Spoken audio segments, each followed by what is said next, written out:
참 제사장, 제사장과 선지자를 조금 비교해서 말씀을 드리면 너무 잘 아시는 말씀이지만 우리 밑에 성도들의 기준, 초신자들의 기준에서 우리가 설명을 해야 되니까요. 제사장과 선지자를 약간 비교해 보면 제사장은 백성들을 대표해서 하나님께로 나아가는 자고 선지자는 하나님을 대표해서 인간에게 오는 자라고 이해할 수 있습니다. 그래서 선지자는 하나님의 말씀을 전해서 우리로 하여금 그 하나님의 뜻대로 하나님의 길을 걸어갈 수 있는 역할을 하는 거라고 하면 제사장은 우리를 대표해서 하나님께 나아가는 사람입니다. 그래서 우리를 대표하기 때문에 또 하나님께 예배드리고 또 우리의 죄를 해결하는 역할을 하고 또 이제 우리를 교육하는, 백성들을 교육하는 그런 일들이 제사장의 직무에 있었습니다. 특별히 모세오경에 보면 주로 이 제사 드리는 제사장에 대한 기록이라고 볼 수가 있습니다. 먼저 자신을 위해서 제사 드렸던 아담이나 가인이나 아벨이나 노아나 아브라함이나 이런 족장들에 대한 기록, 자신을 위해서 제사 드렸고 가족을 위해서 제사장으로 일했던 가장들, 출애굽기 12장 3절에 너희는 이스라엘 온 회중에게 말하여 이르라 이달 요롤에 너희 각자가 어린 양을 잡을지니 각 가족대로 그 식구를 위하여 어린 양을 취하되 라고 되어 있습니다. 이 가장들이 이 어린 양을 잡았지 않습니까? 제사장의 역할을, 가정을 위해서 제사장의 역할을 가장들이 합니다. 그리고 국가를 위해서 제사장으로 뽑혔던 아론 자손 제사장이 있습니다. 출애굽기 29장 9절에 아론과 그의 아들들에게 띠를 띄우며 관을 씌워 그들에게 제사장의 직분을 맡겨 영원한 규례가 되게 하라. 너는 이같이 아론과 그의 아들들에게 위임하여 거룩하게 할지니라. 아멘. 제사장은 어떤 직무를 맡고 있냐면 제사의식을 집전하는 사람입니다.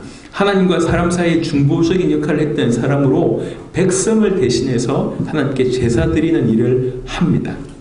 직무가 여러 가지가 있는데 하나님의 성소나 제단을 관리하고 제사를 담당하고 매일의 희생제사를 주관하고 하나님의 율법을 백성에게 가르치고 하나님의 뜻을 구하고 문둥병자를 가려내고 재판관 역할을 하고 간음한 여인을 검증하고 나실인의 정결 제물에 관여하고 서원제의 제물에 관여하고 축제일이나 전쟁을 알리는 나팔을 불기도 하고 하나님의 이름으로 축복하기도 합니다. 이게 제사장의 직무입니다. 백성들을 대표해서 이 많은 제사장의 직무 중에도 최고의 이들, 백성들에게 있어서 최고의 제사장의 의미는 자기 죄를 해결해 주는 역할로 제사장이 한다는 거죠. 자기가 죄를 범하면 그 죄에 상응하는 짐승을 데리고 가서 제사장 앞에서 자기의 죄를 그 짐승에게 이렇게 전가하면, 그리고 나서 그 짐승을 그 자리에서 목을 따고 그리고 이 제사장이 그 피를 뿌리면 이 백성의, 이 죄인의 죄가 해결해지는 그런 일이 늘 일상이었기 때문에 제사장이라고 얘기할 때 백성들에 있어서 가장 큰 의미는 자기 죄를 해결해주는 그런 의미로 이해가 되었다는 것이죠. 그래서 말라기 2장 7절에 제사장의 입술은 지식을 지켜야 하겠고 사람들은 그의 입에서 율법을 구하게 되어야 할 것이니 제사장은 만군의 여호와의 사자가 됨이거늘. 이게 제사장의 표현이 이렇습니다. 그러니까 제사장을 하나님께서 어떻게 여기시는지에 대한 얘기입니다. 그래서 이 제사와 제사장에 대한 얘기가 모세오경에 많이 나와 있는데 그럼에도 불구하고 이 위대한, 이 큰 일을 하는 제사장 또한 불완전했다는 거예요. 백성들의 죄를 사하기 전에 본인이 죄인이기 때문에 본인의 죄부터 해결해야지 백성들의 죄를 해결할 수가 있습니다. 히브리 7장 27절부터 28절에 그는 저 대제사장들이 먼저 자기 죄를 위하고 다음에 백성의 죄를 위하여 날마다 제사 드린 것과 같이 할 필요가 없으니 이는 그가 단번에 자기 일을 드려 이루셨습니다. 율법은 약점을 가진 사람들을 제사장으로 세웠거니와 율법 후에 하신 맹세의 말씀은 영원히 온전하게 되신 아들을 세우셨느니라. 일반 제사장과 참 제사장이 되신 그리스도에 대한 비교를 이렇게 하고 있습니다. 히브리 10장 11절에 제사장마다 매일 서서 섬기며 자주 같은 제사를 드리되 이 제사는 언제나 죄를 없게 하지 못하거니와 백성들이 죄를 짓고 또 짐승들에게 통해서 짐승들을 드림으로 말미암아 죄 해결을 받으면 그러고 나서 다시 죄를 범하면 다시 그런 일을 반복하게 되는 것입니다. 사함을 받아야 되는 것이죠. 그래, 그런 의미로 언제나 죄를 없게 하지 못하거니와 라고 표현하고 있습니다. 레위기 4장 3절에 만일 기름 부음을 받은 제사장이 범죄하여 백성이 허물이 되었으면 그가 범한 죄로 말미암아 흠없는 수송아지로 속죄 제물을 삼아 여호와께 드릴지니 5가지 제사 중에 하나가 이런 제사장들이 죄를 범했을 때 해결하는 그 일이 이제 5가지 제사 중에 하나로 포함되어 있다는 거죠. 그러니까 그만큼 제사장이 너무 위대한 일을 하고 백성들의 죄를 사하는 역할들을 감당하지만 그 또한 불완전하다라고 얘기하고 있는 것입니다. 예레미야 5장 31절 선지자들은 거짓을 예언하며 제사장들은 자기의 권력으로 다스리며 내 백성은 그것을 좋게 여기니 마지막에는 너희가 어찌하려느냐. 북이스라엘과 남유다가 마찬가지로 나라가 멸망할 때 앞서서 타락했던 인물들이 선지자와 제사장입니다. 기가 막힌 노릇이죠.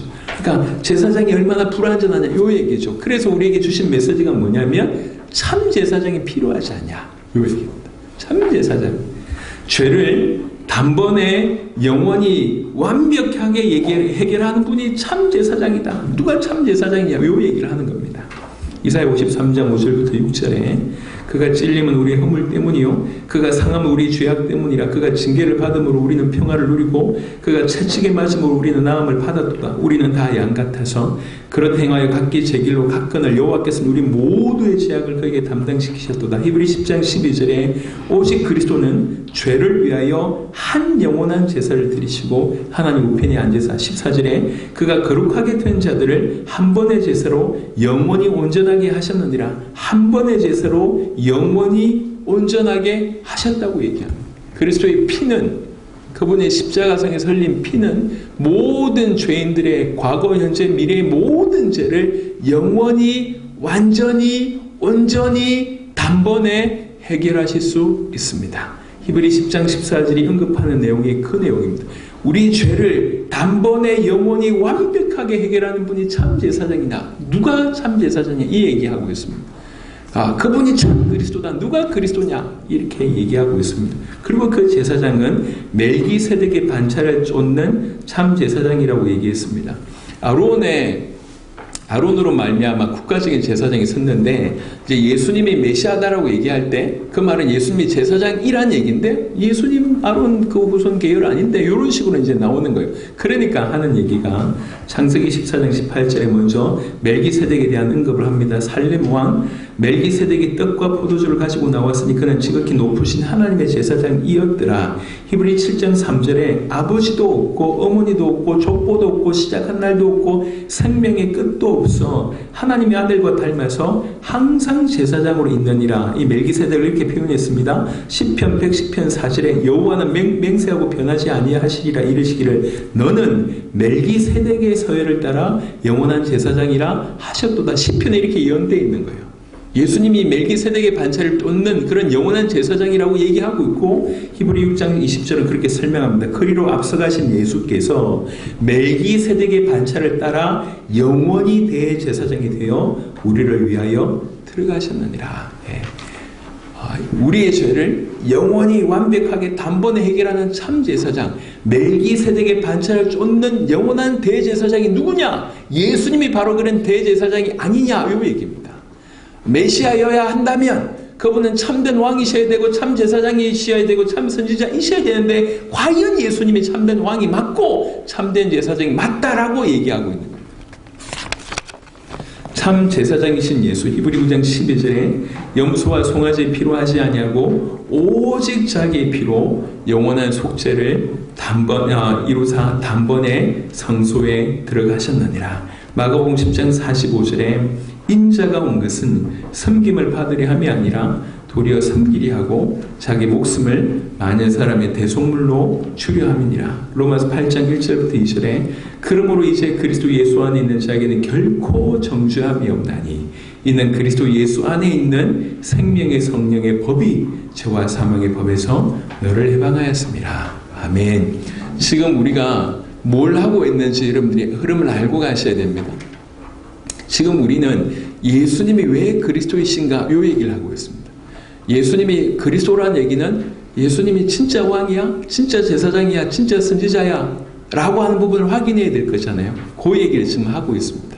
예수님이 참된 왕이다. 구약의 역사서를 통해서 왕에 대한 얘기를 하고 있고 그 역사서가 결국 주는 메시지는 참으로 왕이 중요한데 왕이 불완전하지 않냐? 그러니까 우리에게 주신 메시지가 참된 왕이 필요하다. 그 메시지를 주신 것이고, 모세오경을 통해서 제사장 얘기를 하고 제사장이 수많은 직무를 감당하고 하나님과 백성의 중보자로서 많은 일을 하지만 백성들의 죄를 사하는 역할까지 감당하지만 그가 불완전한 죄인이기 때문에 그가 먼저 자기를 위해서 죄를 해결하는 그런 제사를 드려야 되지 않냐. 그러니 모세오경을 통해서 우리에게 주신 메시지가 참 제사장, 우리의 죄를 영원히 완벽하게 해결하는, 그러면서 성경에 예언된 대로 멜기세덱의 서열을 쫓는, 그 반차를 쫓는 영원한 제사장이 필요하지 않냐라고 얘기했는데 예수가 과연 그렇다라고 증거하고 있는 것입니다. 세 번째는 과연 참 선지자가 맞는가?